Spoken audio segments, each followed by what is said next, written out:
Modélisation de ce qu'on appelle modélisation des appuis élastiques. La modélisation des appuis élastiques peut être pour un appui ponctuel, peut être un appui linéaire et peut être aussi un appui surfacique.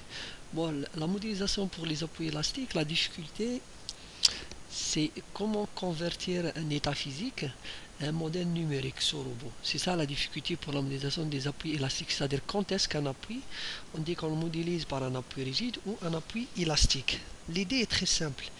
Quand on a une interaction entre un milieu souple et un milieu rigide, cette interaction, on peut la modéliser, c'est-à-dire le milieu souple, on peut le modéliser par un appui élastique. Un appui élastique, c'est quoi? C'est que le milieu souple, il est modélisé ou il est converti, il est remplacé par un ressort. Ce ressort-là, il est caractérisé par une raideur. Cette raideur, elle dépend du milieu élastique. Nous donnons à titre d'exemple les cas très courants où on utilise la méthode, la modélisation par appui élastique. Je prends le cas de cette semelle.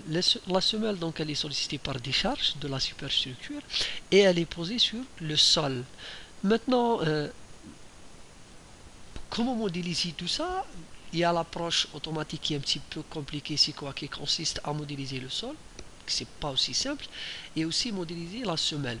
Mais la deuxième approche, c'est quoi? C'est qui consiste à enlever la structure du sol et la remplacer par des ressorts caractérisés par des raideurs, tels que ces raideurs dépendent des caractéristiques du sol. Automatiquement, un sable n'aura pas les mêmes réactions qu'une argile ou qu'un autre type de sol. Un autre exemple pour l'utilisation des appuis élastiques, c'est le cas des murs de soutènement. Ça, c'est une conception donnée, mais on peut avoir plusieurs conceptions.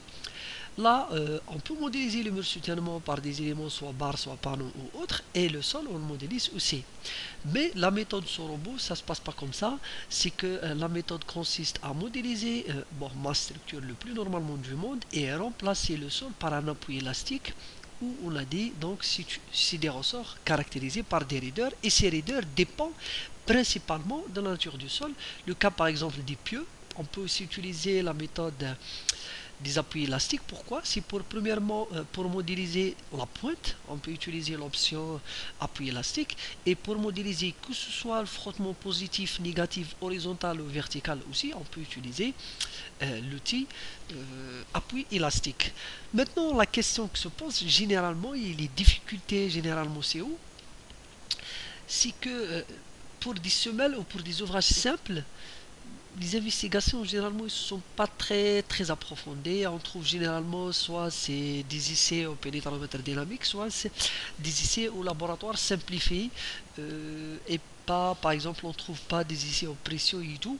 Bon, pour les pieux peut-être, mais pour les semelles généralement isolées et les murs soutènement, les gens font généralement des essais pour ce qu'on appelle pénétromètre dynamique où ils nous donnent un niveau donné la contrainte du sol ou aussi pour les semelles. Mais ils ne font pas généralement des essais très poussés pour des ouvrages, simples en disant que ces essais sont coûteux et c'est-à-dire que c'est pas rentable de les faire par les meules soutènement malgré que c'est nécessaire pour avoir des résultats fiables. Donc, c'est pour cette raison l'ingénieur toujours pose la question quelle est la corrélation entre les essais géotechniques et le coefficient ou la raideur des ressorts. C'est ce qu'on appelle le coefficient de réaction. C'est-à-dire quels sont les paramètres géotechniques qui peuvent nous permettre de déterminer le coefficient, ce qu'on appelle coefficient de réaction ou la raideur du ressort pour l'appui élastique. Donc pour cela, nous avons deux méthodes généralement connues. C'est des méthodes proposé au niveau du fascicule 62 titre 5, je pense l'annexe F1. Bon, ces méthodes, nous avons premièrement la méthode, ce qu'on appelle la méthode aux essais pressiométriques, qui consiste à calculer le coefficient KV, qui représente la raideur du ressort et qui représente aussi ce qu'on appelle le coefficient de réaction, qui dépend de plusieurs paramètres, à savoir la largeur de la fondation, si c'est une fondation superficielle, la longueur de la fondation et le rapport largeur-longueur ainsi que un paramètre alpha. et un autre paramètre B0. Donc tout ça, B, B0, alpha, ainsi que L sur B, gamma C et gamma D, tout ça c'est des paramètres géométriques et qui ne dépendent pas des essais géotechniques. Donc le seul paramètre qui dépend des essais géotechniques, c'est ce qu'on appelle le EM. Le EM c'est quoi? C'est le module pressiométrique. Donc pour déterminer le coefficient de réaction, la première méthode, il faut déjà déterminer le module pressiométrique. Donc pour déterminer le module pressiométrique, il faut faire les essais pressiométriques. Et on a dit que généralement, notamment pour des ouvrages simples, faire des essais pressiométriques, les gens évitent de le faire, ils font uniquement des essais au laboratoire, comme j'ai déjà dit. La deuxième méthode, c'est ce qu'on appelle la méthode par les essais au laboratoire.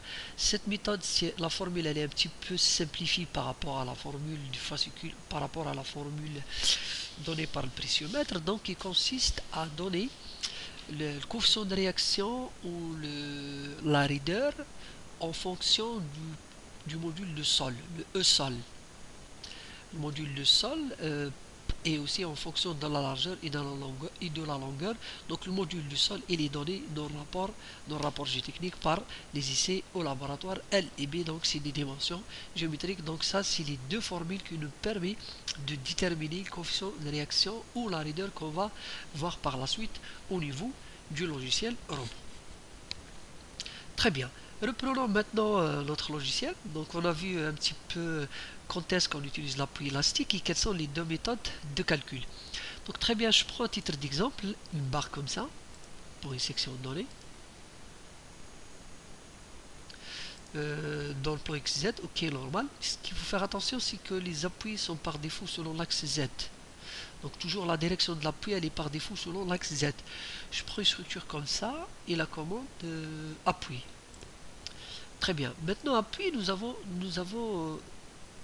les points d'application de la méthode. Donc il peut être nodal, il peut être linéaire, il peut être surfacique. On verra ça après. Je viens par là, nouvel appui. Dans le nouvel appui, nous avons plusieurs types. Donc le premier, c'est simple, c'est courant, c'est ce qu'on appelle les appuis rigides, donc ce qu'on appelle appui simple, double, encastrement et tout. Et l'autre application, c'est élastique. Maintenant, élastique, l'appui, il peut avoir plusieurs directions. Soit c'est un appui selon X, selon Y, c'est-à-dire la réaction ou le milieu souple, il est selon X, selon Y, selon Z, il peut avoir aussi un coefficient d'élasticité en ce qu'on appelle un coefficient d'élasticité en rotation. Donc ça, Kx, Ky et Kz, c'est les valeurs dont on parle, c'est ce qu'on appelle le kV pour les formules de calcul.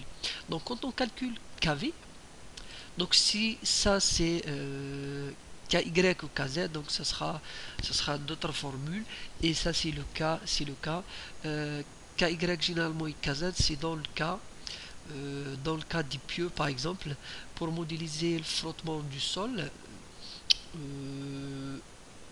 positif, négatif, donc on peut utiliser les directions KX et KY. KX et KY. KZ c'est la modélisation du sol support d'une fondation, soit superficielle, soit filante, soit radie, et tout ça. Donc je viens par là. Donc je calcule mon coefficient. La méthode consiste. Maintenant, ça dépend des conditions. Est-ce que les directions sont bloquées ou non? Donc si on couche par là, les directions sont bloquées et on laisse libre uniquement la direction selon Z et on va introduire le KV ou le KZ que je donne par exemple 20 000 et je vais l'appeler élastique.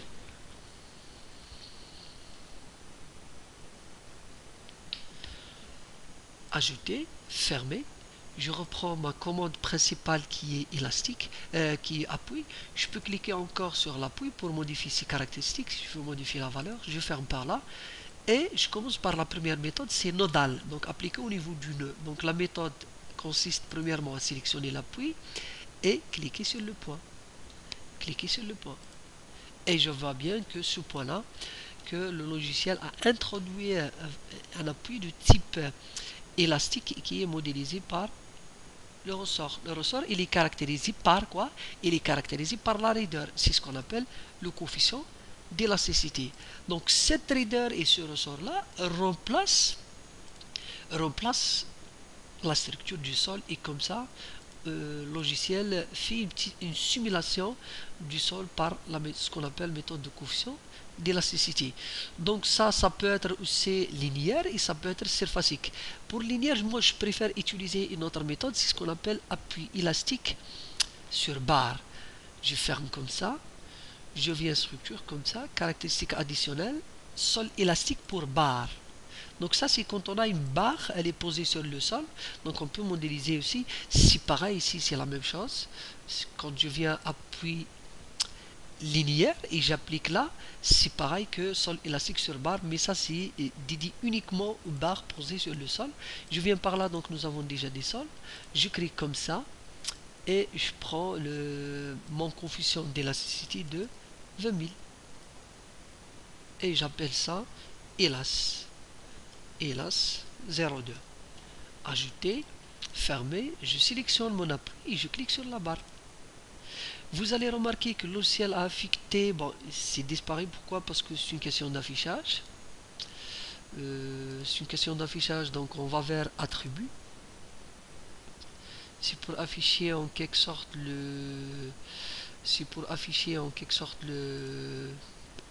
l'appui élastique. Donc je viens par là, sol élastique, appliquer, fermer.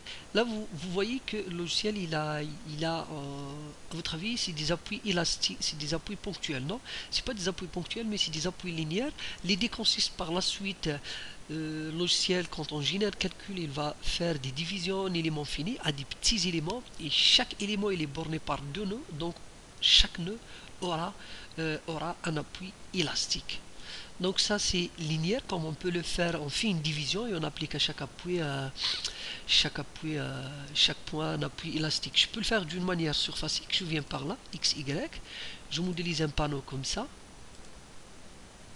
dans le point XY, sans oublier que l'appui élastique il est toujours dans le sens Z, je ferme et je viens comme ça structure, appui plutôt, pardon. Maintenant, c'est pas nodal, c'est pas linéaire, mais plutôt surfacique. Je sélectionne mon appui et je clique. Je fais ma vue 3D. Ma vue 3D me montre que ça c'est l'affichage comme quoi que le logiciel il a appliqué un appui élastique dans son Z. Comment peut-on savoir que c'est un appui élastique sur le Z? On voit bien ici la forme et ça c'est continu, ça veut dire que cet élément il est bloqué dans ce sens là, donc dans le sens X, dans le sens Y, et il a un appui élastique sur le Z. Donc c'est ça ce qu'on appelle modélisation des appuis élastiques.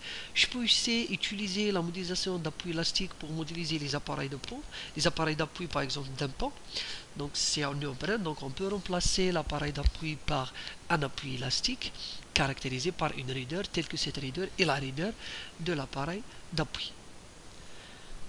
Et de cette façon, nous avons pu un petit peu voir ce qu'on appelle la méthode des appuis élastiques qui, comme j'ai dit, c'est une méthode très utilisée pour modéliser le sol pour le cas des semelles superficielles, le cas des radiers, le cas des semelles filantes, semelles pour un mur de soutènement, les pieux, restance à la pointe, frottement positif, frottement négatif, modélisation des joints aussi, des souffles au niveau du pont, modélisation des appareils d'appui aussi. Tout ça on peut le modéliser par modélisation pour le cas de l'interaction entre voie et ouvrage d'art, voie et tablier. Ça c'est pour la modélisation des ponts ferroviaires. Ça aussi on peut utiliser ce qu'on appelle la méthode des appuis élastiques.